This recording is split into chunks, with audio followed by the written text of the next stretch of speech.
फिलिपियों की पत्री अध्याय 1। मसीह यीशु के दास पौलुस और तिमुथियुस की ओर से सब पवित्र लोगों के नाम जो मसीह यीशु में होकर फिलिपी में रहते हैं, अध्यक्षों और सेवकों समेत, हमारे पिता परमेश्वर और प्रभु यीशु मसीह की ओर से तुम्हें अनुग्रह और शांति मिलती रहे। मैं जब जब तुम्हें स्मरण करता हूँ तब तब अपने परमेश्वर का धन्यवाद करता हूँ, और जब कभी तुम सबके लिए विनती करता हूँ तो सदा आनंद के साथ विनती करता हूँ, इसलिए कि तुम पहले दिन से लेकर आज तक सुसमाचार के फैलाने में मेरे सहभागी रहे हो।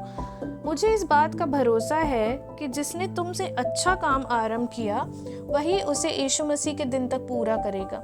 उचित है कि मैं तुम सबके लिए ऐसा ही विचार करूं, क्योंकि तुम मेरे मन में आ बसे हो और मेरी कैद में और सुसमाचार के लिए उत्तर और प्रमाण देने में तुम सब मेरे साथ अनुग्रह में सहभागी हो। इसमें परमेश्वर मेरा गवाह है कि मैं मसीह यीशु की सी प्रीति करके तुम सबकी लालसा करता हूँ। मैं यहाँ प्रार्थना करता हूँ कि तुम्हारा प्रेम, ज्ञान और सब प्रकार के विवेक सहित और भी बढ़ता जाए, यहाँ तक कि तुम उत्तम से उत्तम बातों को प्रिय जानो और मसीह के दिन तक सच्चे बने रहो और ठोकर ना खाओ, और उस धार्मिकता के फल से जो यीशु मसीह के द्वारा होते हैं भरपूर होते जाओ, जिससे परमेश्वर की महिमा और स्तुति होती रहे। हे भाइयों, मैं चाहता हूँ कि तुम यह ज्ञान लो कि मुझ पर जो बीता है उससे सुसमाचार की बढ़ती हुई है, यहाँ तक कि कैसर के राजभवन की सारी पलटन और शेष सब लोगों में यह प्रकट हो गया है कि मैं मसीह के लिए कैद हूँ। और प्रभु में जो भाई है उनमें से अधिकांश मेरे कैद होने के कारण हियाब बांधकर परमेश्वर का वचन निधड़क सुनाने और भी साहस करते हैं। कुछ तो डाह और झगड़े के कारण मसीह का प्रचार करते हैं, और कुछ भली इच्छा से।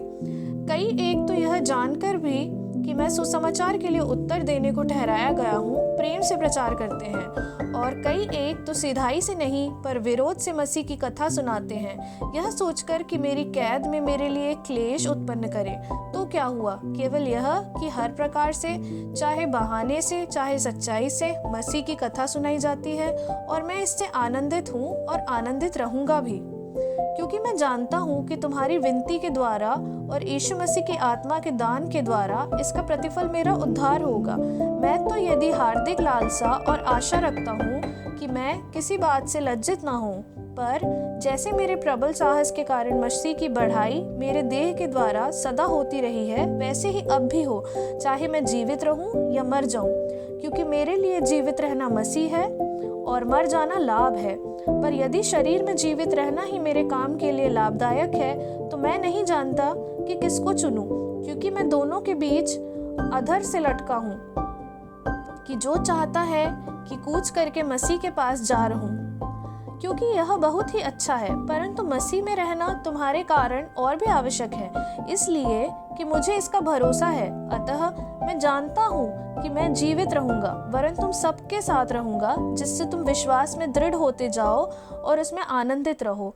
और जो घमंड तुम मेरे विषय में करते हो वह मेरे फिर तुम्हारे पास आने से मसीह यीशु में अधिक बढ़ जाएगा। केवल इतना करो कि तुम्हारी चाल चलन मसीह के अनुसार, मसीह के सुसमाचार के योग्य हो, कि चाहे मैं आकर तुम्हें देखूं चाहे ना भी आऊं, तुम्हारे विषय में यही सुनूं कि तुम एक ही आत्मा में स्थिर हो और एक चित होकर सुसमाचार के विश्वास के लिए परिश्रम करते रहते हो, और किसी बात में विरोधियों से भय नहीं खाते। यह उनके लिए विनाश का स्पष्ट चिन्ह है, परंतु हमारे लिए उद्धार का और एक परमेश्वर की ओर से है, क्योंकि मसीह के कारण तुम पर यह अनुग्रह हुआ है कि न केवल उस पर विश्वास करो पर उसके लिए दुख भी उठाओ। मैं तुम्हें वैसा ही परिश्रम करना है जैसा तुमने मुझे करते देखा है, और अब भी सुनते हो कि मैं वैसा ही करता हूँ। फिलिपियों की पत्री अध्याय 2। मसीह की दीनता और महानता।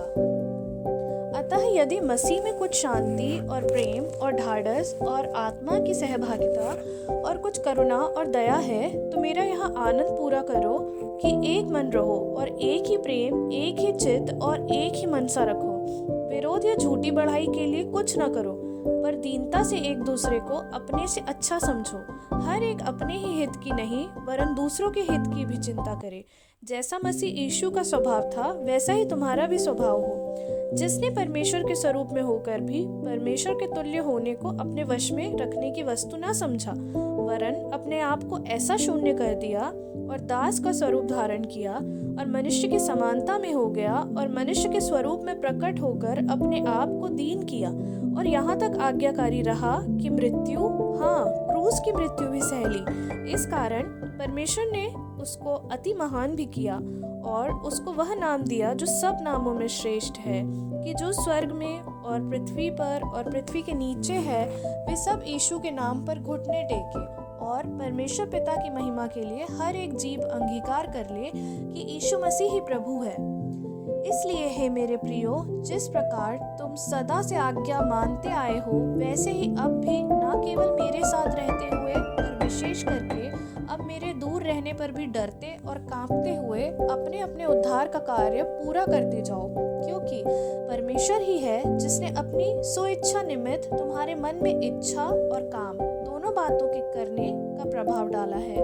सब काम बिना कुड़कुड़ाए और बिना विवाद के किया करो, ताकि तुम निर्दोष और भोले होकर टेढ़े और हठीले लोगों के बीच परमेश्वर के निष्कलंक संतान बने रहो, जिनके बीच में तुम जीवन का वचन लिए हुए जगत में जलते दीपकों के समान दिखाई देते हो, कि मसीह के दिन मुझे घमंड करने का कारण हो कि ना मेरा दौड़ना और ना मेरा परिश्रम करना व्यर्थ हुआ।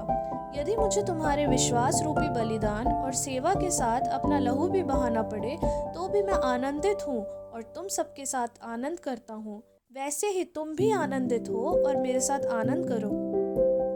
मुझे प्रभु यीशु में आशा है कि मैं तीमुथियुस को यह तुम्हारे पास तुरंत भेजूंगा, ताकि तुम्हारी दशा सुनकर मुझे शांति मिले, क्योंकि मेरे पास ऐसे स्वभाव का कोई नहीं जो शुद्ध मन से तुम्हारी चिंता करे, क्योंकि सब अपने स्वार्थ की खोज में रहते हैं, ना कि यीशु मसीह की।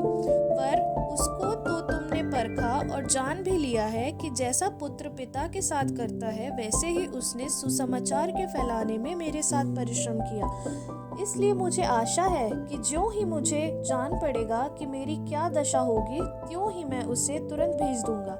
और मुझे परमेश्वर प्रभु में भरोसा है कि मैं आप भी शीघ्र आऊंगा। पर मैंने इफ्रुदीतुस को, जो मेरा भाई और सहकर्मी और संगी योद्धा और तुम्हारा दूत और आवश्यक बातों में मेरी सेवा टहल करने वाला है, तुम्हारे पास भेजना आवश्यक समझा, क्योंकि उसका मन तुम सब में लगा हुआ था। इस कारण वह व्याकुल रहता था, क्योंकि तुमने उसकी बीमारी का हाल सुना था। निश्चय ही वह बीमार तो हो गया था, यहाँ तक कि मरने पर था, परंतु परमेश्वर ने उस पर दया की, और केवल उसी पर नहीं पर मुझ पर भी, कि मुझे शोक पर शोक न हो। इसलिए मैंने उसे भेजने का और भी यत्न किया कि तुम उससे फिर भेंट करके आनंदित हो जाओ और मेरा भी शोक घट जाए। इसलिए तुम परमेश्वर में उससे बहुत आनंद के साथ भेंट करना और ऐसों का आदर किया करना, क्योंकि वह मसीह के काम के लिए अपने प्राणों पर जोखिम उठाकर मृत्यु के निकट आ गया था, ताकि जो घटी तुम्हारी ओर से मेरी सेवा में हुई उसे पूरा करे। फिलिपियों की पुस्तक अध्याय 3। इसलिए हे मेरे भाइयों, प्रभु में आनंदित रहो। वे ही बातें तुमको बार बार लिखने में मुझे तो कोई कष्ट नहीं होता, और इसमें तुम्हारी कुशलता है। कुत्तों से चौकस रहो, उन बुरे काम करने वालों से चौकस रहो, उन काट फूट करने वालों से चौकस रहो, क्योंकि खतना वाला तो हम ही हैं, जो परमेश्वर के आत्मा की अगुवाई से उपासना करते हैं और मसीह यीशु पर घमंड करते हैं और शरीर पर भरोसा नहीं रखते। पर मैं तो शरीर पर भी भरोसा रख सकता हूँ। यदि किसी और को शरीर पर भरोसा रखने का विचार हो, तो मैं उसे भी बढ़कर रख सकता हूँ। 8वें दिन मेरा खतना हुआ। इस्राएल के वंश और बिन्यामीन के गोत्र का हूँ। इब्रानियों का इब्रानी हूँ। व्यवस्था के विषय में यदि कहो तो फरीसी हूँ। उत्साह के विषय में यदि कहो तो मैं कलीसिया का सताने वाला, और व्यवस्था की धार्मिकता के विषय में यदि कहो तो निर्दोष था। परंतु जो बातें मेरे लाभ की थी, उन्हीं को मैंने मसीह के कारण हानि समझ लिया है। वरन मैं अपने प्रभु मसीह यीशु की पहचान की उत्तमता के कारण सब बातों को हानि समझता हूँ, जिसके कारण मैंने सब वस्तुओं की हानि उठाई और उन्हें कूड़ा समझता हूँ, जिससे मैं मसीह को प्राप्त करूँ और और उसमें पाया जाऊं, ना कि अपनी उस धार्मिकता के साथ जो व्यवस्था से है, वरन उस धार्मिकता के साथ जो मसीह पर विश्वास करने के कारण है और परमेश्वर की ओर से विश्वास करने पर मिलती है, ताकि मैं उसको और उसके मृत्युंजय की सामर्थ्य को और उसके साथ दुख उठाने की सहभागी होने के मर्म को जानूं और उसकी मृत्यु की समानता को प्राप्त करूं, कि मैं किसी भी रीति से मरे हुओं में से जी उठने के पद तक पहुंचूं। यह मतलब नहीं कि मैं पा चुका हूँ या सिद्ध हो चुका हूँ, पर उस पदार्थ को पकड़ने के लिए दौड़ता चला जाता हूँ जिसके लिए मसीह यीशु ने मुझे पकड़ा था। हे भाइयों, मेरी भावना यह नहीं कि मैं पकड़ चुका हूँ, परंतु केवल यह एक काम करता हूँ कि जो बातें पीछे रह गई है उनको भूलकर आगे की बातों की ओर बढ़ता हुआ निशाने की ओर दौड़ा चला जाता हूँ, ताकि वह इनाम पाऊं जिसके लिए परमेश्वर ने मुझे मसीह यीशु मसीह में ऊपर बुलाया है। हम में से जितने सिद्ध हैं यही विचार रखें, और यदि किसी बात में तुम्हारा और ही विचार हो तो परमेश्वर उसे भी तुम पर प्रकट कर देगा। इसलिए जहाँ तक हम पहुँचे हैं उसी के अनुसार चले।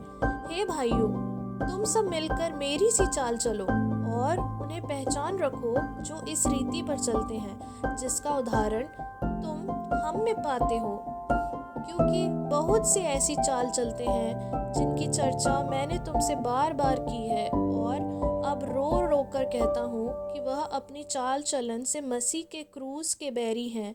उनका अंत विनाश है, उनका ईश्वर पेट है। वे अपनी लज्जा की बातों पर घमंड करते हैं और पृथ्वी की वस्तुओं पर मन लगाए रहते हैं। पर हमारा स्वदेश स्वर्ग पर है, और हम एक उद्धारकर्ता प्रभु यीशु मसीह के वहां से आने की बाट जो रहे हैं। वह अपनी शक्ति के उस प्रभाव के अनुसार जिसके द्वारा वह सब वस्तुओं को अपने वश में कर ले सकता है, हमारी दीनहीन देह का रूप बदलकर अपनी महिमा के देह के अनुकूल बना देगा। फिलिपियों की पुस्तक 4 अध्याय। इसलिए हे मेरे प्रिय भाइयों, जिनमें मेरा जी लगा रहता है, जो मेरे आनंद और मुकुट हो, हे प्रिय भाइयों, प्रभु में इसी प्रकार स्थिर रहो। मैं युओदिया को भी समझता हूँ और सुन्तुखे को भी, कि वे प्रभु में एक मन रहे। हे सच्चे सहकर्मी, मैं तुझसे भी विनती करता हूँ कि तू उन स्त्रियों की सहायता कर, क्योंकि उन्होंने मेरे साथ सुसमाचार फैलाने में क्लेमेंस और मेरे अन्य सहकर्मियों समेत परिश्रम किया, जिनके नाम जीवन की पुस्तक में लिखे हुए हैं। प्रभु में सदा आनंदित रहो। मैं फिर कहता हूँ, आनंदित रहो। तुम्हारी कोमलता सब मनुष्यों पर प्रकट हो। प्रभु निकट है। किसी भी बात की चिंता मत करो। तुम्हारी हर एक बात में तुम्हारे निवेदन, प्रार्थना और विनती के द्वारा धन्यवाद के साथ परमेश्वर के सम्मुख उपस्थित किए जाएं। तब परमेश्वर की शांति, जो सारी समझ से परे है, तुम्हारे हृदय और तुम्हारे विचारों को मसीह प्रभु में सुरक्षित रखेगी। इसलिए हे भाइयों, जो बातें सत्य है, और जो बातें आदरणीय है, और जो बातें उचित है, और जो बातें पवित्र है, और जो बातें सुहावनी है, और जो बातें मनभावनी है, अर्थात जो भी सद्गुण और प्रशंसा की बात है, उन पर ध्यान लगाया करो। जो बातें तुमने मुझसे सीखी और ग्रहण की और सुनी और मुझ में देखी, उन्हीं का पालन किया करो। तब परमेश्वर जो शांति का सोता है तुम्हारे साथ रहेगा। मैं प्रभु में बहुत आनंदित हूँ कि अब इतने दिनों के बाद तुम्हारी चिंता मेरे विषय में फिर जागृत हुई है। निश्चिंत तुम आरंभ में भी इसका विचार था, पर तुम्हें अवसर न मिला। यह नहीं कि मैं अपनी घटी के कारण यह कहता हूँ, क्योंकि मैंने यह सीखा है कि जिस दशा में हूँ उसी में संतोष करूँ। मैं दीन होना भी जानता हूँ और बढ़ना भी जानता हूँ। हर एक बात और सब दशाओं में मैंने तृप्त होना, भूखा रहना और बढ़ना घटना सीखा है। जो मुझे सामर्थ्य देता है उससे मैं सब कुछ कर सकता हूँ। तो भी तुमने भला किया कि मेरे क्लेश में मेरे सहभागी हुए। हे फिलिपियो, तुम आप भी जानते हो कि सुसमाचार प्रचार के आरंभ में जब मैं मकिदुनिया से विदा हुआ, तब तुम्हें छोड़ और किसी मंडली ने लेने देने के विषय में मेरी सहायता नहीं की। इसी प्रकार जब मैं थिस्सलुनीके में था, तब भी तुमने मेरी घटी पूरी करने के लिए एक बार क्या वरन 2 बार कुछ भेजा था। यह नहीं कि मैं दान चाहता हूँ, परंतु मैं ऐसा फल चाहता हूँ जो तुम्हारे लाभ के लिए बढ़ता जाए। मेरे पास सब कुछ है, वरन बहुतायत से भी है। जो वस्तुएं तुमने इपफ्रोदितुस के हाथ से भेजी थी, उन्हें पाकर मैं तृप्त हो गया हूँ। वह तो सुखदायक सुगंध ग्रहण करने योग्य बलिदान है जो परमेश्वर को भाता है। मेरा परमेश्वर भी अपने उस धन के अनुसार जो महिमा सहित मसीह यीशु में है, तुम्हारी हर एक घटी को पूरी करेगा। हमारे परमेश्वर और पिता की महिमा युगानुयुग होती रहे, आमीन। हर एक पवित्र जन को जो यीशु मसीह में है नमस्कार कहो। जो भाई मेरे साथ है तुम्हें नमस्कार कहते हैं। सब पवित्र लोग, विशेष करके जो कैसर के घराने के हैं, तुमको नमस्कार करते हैं। हमारे प्रभु मसीह यीशु का अनुग्रह तुम्हारे आत्मा के साथ रहे।